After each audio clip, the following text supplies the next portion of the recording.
Hello guys! Welcome to my channel. I am Teacher Miles. Kung bago ka pa lang sa aking channel, huwag mo kalimutang mag-like, subscribe, and don't forget to push the notification bell para lagi kang updated sa aking mga videos.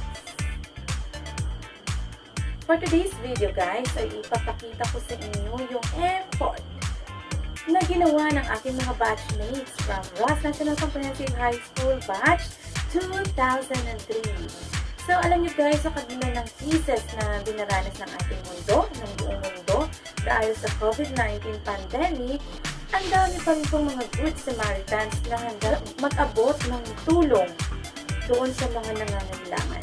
So, ang ginawa po ng aming batches ay nag-ambag-ambag po kami.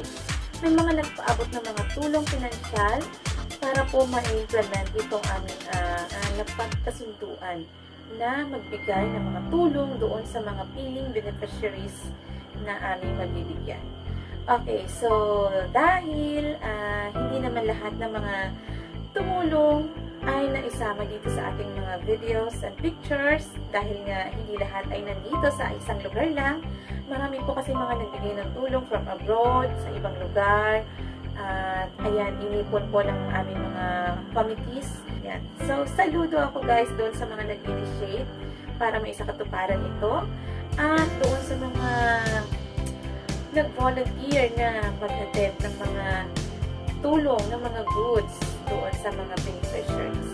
So, dahil hindi ako nakasama, ito po ay para sa inyo. Panoorin natin! Ayan.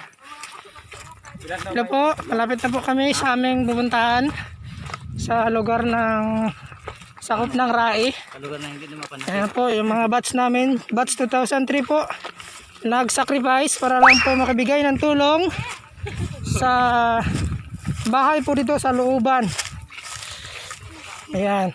Sa panahong ito, kung saan ang ating bansa at buong mundo ay nahaharap sa isang matinding krisis na hatid ng coronavirus disease, ay nagsilabasan naman ang mga Good Samaritan at mga private sector na siyang naging katuwang ng ating gobyerno sa pag-alalay sa ating mga kababayan para sa kanilang pang-araw-araw na mga pangangailangan. At isa na rito ay ang Batch 2003 ng Rojas National Comprehensive High School. Sila ay nagtulong-tulong upang makalikom ng halagang kanilang magagamit para maibili ng mga pangunahing pangangailangan ng kanilang mga beneficiaries. Tulong-tulong din sila sa pag-repack ng mga produktong kanilang ipapamahagi, katulad ng bigas, canned goods, noodles, kape, asukal at marami pang iba. Meron ding diapers, gatas at vitamins para sa mga bata. Ilan sa kanilang mga nabigyan ng relief goods ay ang mga miyembro mismo ng kanilang batch na nangangailangan ng tulong. Mga kababayan nating senior citizen, ilang mga indigenous people, at mga kababayan nating PWD, kung saan ang isa rito ay anak mismo ng kanilang batch. Sa kanilang pagbibigay ng relief goods ay kanilang nakilala ang espesyal na batang si Jenny at kanilang napag-alaman na ito ay magdiriwang ng kanyang ika-6 na kaarawan kinabukasan. Kaya't napagkasunduan ng grupo na ito ay balikan at sorpresahin ng isang simpleng handa. Birthday to you! Happy birthday to you! Happy birthday! Happy birthday! Happy birthday to you! Labis ang sayang makikita sa bata. Ngunit, mas doble ang sayang hatid nito sa batch 2003. Init, pagod at mahabang lakaran. At ano pa man ang kanilang napagdaanan, ito ay hindi naging hadlang sa grupo para makapaghatid ng tulong.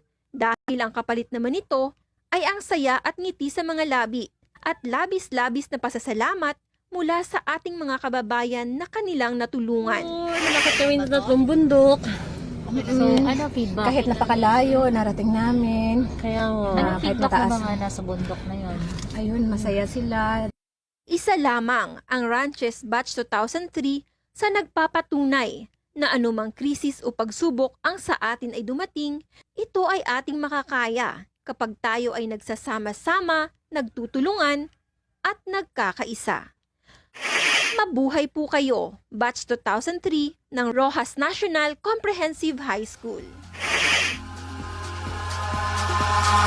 Eyes in the sky, gazing far into the night. I raise my hand to the fire, but it's no use, 'cause you can't stop it from shining through. It's true, baby, let the light shine through. If you believe it's true, baby, won't you let the light shine through for you, for you, for you, for you, for you, for you, for you, for you, won't you let the light shine through?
Akit na po kami sa bundok.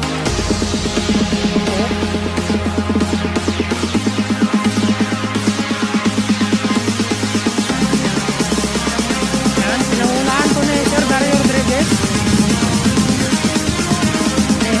Dati Ma'am. Kasama rin po namin yung barangay konsehal na si Ryan Castillo. Nag-sacrifice po yan para lang paghatid. Taho na John Bilaos, ito po ay nahulog sa tricycle na ani. Ito ay kulay green po na biyaheng karamay. Anuruhas ng April 21. Kinasa ikalabing isa ko ng tanghali. Pagkat po ng kanto ng mga grocery at mga gamot na nagkakalagahon ng 2,500. Okay. Kahit mapagod, masaya na nakabigay kami ng tulong.